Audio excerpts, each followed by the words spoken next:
Once all the water was gone, SpongeBob was completely exposed to the air. His arms quickly began to shrivel up. The moment Sandy opened the steel door, SpongeBob looked just like a fish out of water. This was the very first time SpongeBob met Sandy. To his surprise, there wasn't a single drop of water inside her house. Even so, SpongeBob pretended that he loved breathing air. But the second Sandy turned around, the smile vanished from his face. Living without water was pure torture for him. This air is the driest, purest, most airiest air in the whole sea.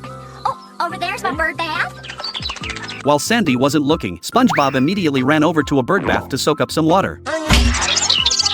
A little later, Sandy invited SpongeBob over for tea. At that moment, SpongeBob noticed Patrick sticking out his pinky. It was a special gesture they had agreed on, to show Sandy their respect. So SpongeBob bravely raised his own pinky, and handed the flower to Sandy. By then, his body had already become dry, wrinkled, and shriveled. You okay? Yes, I'm okay. You know, you're the first sea critter to ever visit. I can't imagine why. Can I get you anything? Water would be nice. The moment Sandy turned her back, SpongeBob jumped up and tried to leave, but he was so weak from dehydration that he couldn't even open the door. Determined to keep the promise he had made with Patrick, he gathered his courage and returned to the table. Just then, Sandy came back carrying a vase full of water. SpongeBob's eyes locked onto it instantly, that he couldn't hear a single word Sandy was saying. A moment later, Sandy went inside to grab some snacks. I don't need it. I don't need it. I definitely don't need it. I don't need it. I don't need it. I need it! SpongeBob couldn't take it anymore. He rushed over and hugged the vase. Patrick quickly shouted for him to stop, but SpongeBob couldn't resist any longer. He sprinted toward the front door, desperate to get out. Just then, Patrick burst into the house. He grabbed SpongeBob and dragged him back to his seat. But before long, Patrick couldn't hold out either. Patrick was just as desperate to escape. The two of them used every ounce of strength they had to force the front door open. Just then, Sandy walked over. She immediately realized that SpongeBob and Patrick were severely dehydrated. She quickly grabbed a water hose and fitted them with special water-filled helmets. They finally recover. After that, Sandy invited them to have some tea, but with those helmets on, they couldn't drink it at all. So Sandy put the tea bags right into their helmets.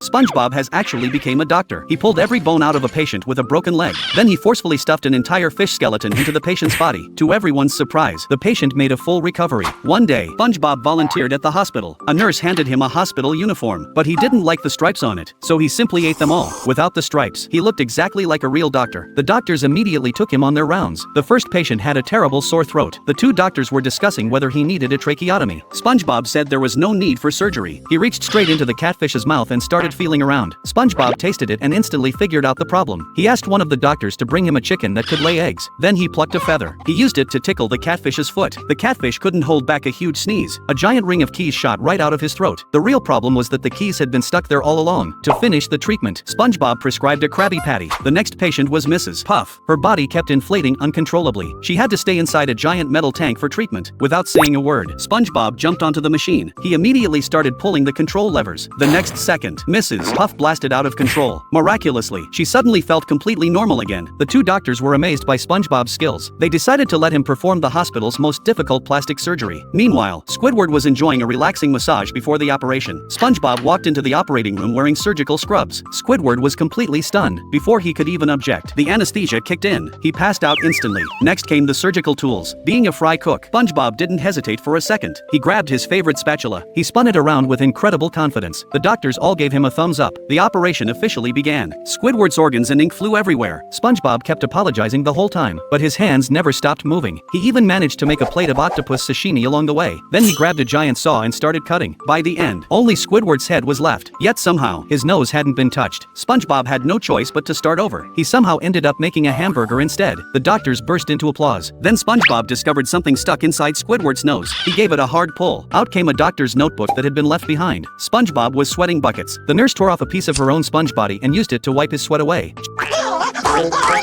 Just then, another doctor suddenly fell from above. He flew straight into Squidward's nose. Luckily, SpongeBob solved the problem with one swing of his spatula. The surgery was finally over. The nurse woke Squidward up. SpongeBob handed him a mirror. The moment Squidward looked at himself, he completely lost it. His nose was even bigger than before. Just as he was about to demand a different doctor, SpongeBob told the nurse to give him another shot of anesthesia. SpongeBob spent the next several rounds making adjustment after adjustment. One bizarre nose design followed another. They attached just about everything imaginable to his nose. Squidward was was terrified. He begged SpongeBob to stop experimenting on him. In the end, his nose was finally restored to its original shape. This time, Squidward was satisfied. Unfortunately, the rest of his body had been completely wrecked. Just then, SpongeBob's alarm clock went off. It was time for him to head to work. Only then did the doctors realize the truth. SpongeBob wasn't a doctor at all. He was just a fry cook.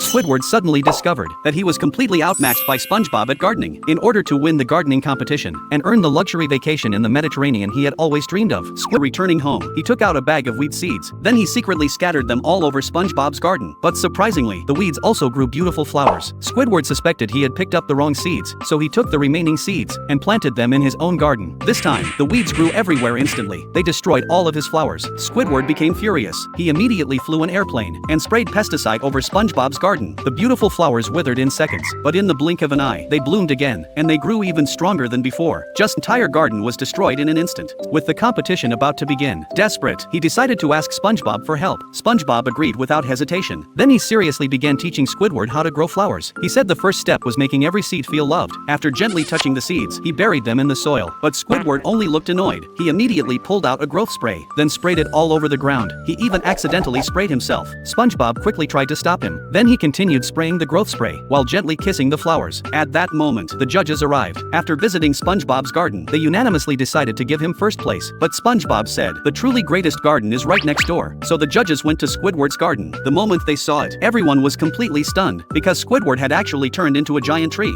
For the sake of gardening, he had sacrificed even himself. The judges were deeply moved. They unanimously decided to award first place to Squidward. Squidward was overjoyed and couldn't wait for his vacation. But now that he had become a tree, he couldn't move at all. The judges had no choice but to give the vacation prize to SpongeBob instead. Still, Squidward thought it wasn't so bad. After SpongeBob left, he could finally enjoy some rare peace and quiet. However, not long after, his tree body attracted a huge group of clams and sea worms, and just like that, Squidward's peaceful life was completely ruined. Do you know the true identity of Patrick Star's grandfather? Back in medieval times, his grandfather was the greatest dentist in the kingdom. One day, a royal jellyfish delivered a letter from the palace. The letter said that the princess was suffering from a terrible toothache and requested Patrick's grandfather to come to the palace and treat her. The old man was extremely excited because being chosen to treat a member of the royal family meant his dental skills had reached the highest level. He immediately set off for the palace. The princess had already been waiting there for a long time.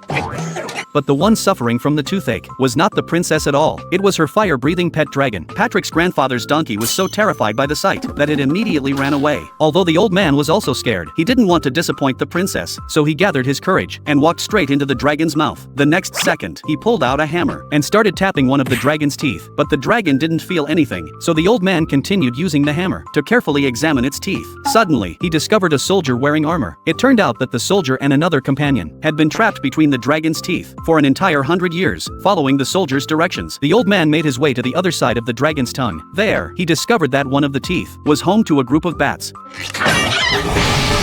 The old man took out his tools and prepared to remove the rotten tooth, but at that moment, the dragon suddenly breathed out another burst of fire. Luckily, the old man reacted quickly and dodged the attack. If he had known pulling a tooth would be this dangerous, he never would have come. So he asked the princess and the two soldiers for help. Just as they all started pulling together, the dragon released another blast of fire. In an instant, all of them were burned black. In the end, they successfully removed the bad tooth. The dragon happily flew around in the sky. Later, Patrick's grandfather opened a clinic, and that rotten tooth has been carefully kept all the way until today.